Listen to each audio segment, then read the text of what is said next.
Hey y'all, we're here at the Homegrown restaurant in Reynoldstown speaking with a homegrown celebrity. We're talking about the hilariously funny Jeff Foxworthy. Thank you so much. Appreciate it. Let's go inside and get something to eat.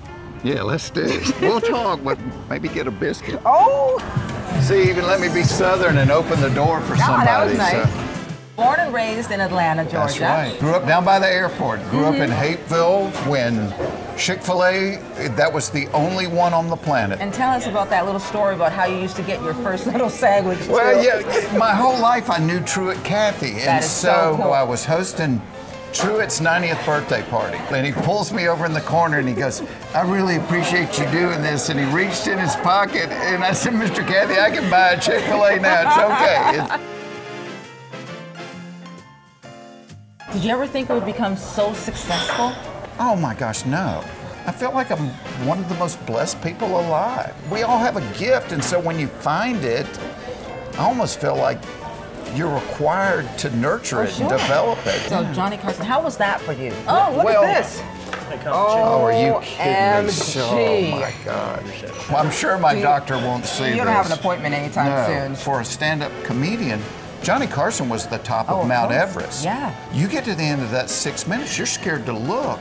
And luckily, you know, he called me over to the couch the first time, and literally it was life-changing. It's so funny, too, because you took it to a different level when you started the You're a Redneck when. One night I was right outside Detroit, and after the show, we were sitting around talking, and they were kidding me about being a redneck. And I said, all right, if you don't think you have rednecks in Michigan, look out the window. People are valet parking at the bowling alley. Are you smarter than a fifth grader? Forever it was, hey, Jeff, might be a redneck. And then when I started doing that show, now people became, I'm not smarter than a fifth grader. And I'm like, well, neither am I. We were talking about you moving to Hollywood because you thought that that's probably where you need to be. Then you came back here, but now we're realizing that this area, they're calling it ATL Wood. Yeah, that's really cool. And even now, I mean, I'm talking with a couple of networks about doing a couple of projects. And my first thing is, yeah, I'll talk to you about it, but we got to film it in Atlanta. Nice. And now you're doing something different, something new, which everybody, you guys really need to hear about this, right? A couple years ago, the kids were playing a game, very funny game, but it was called Cards Against Humanity.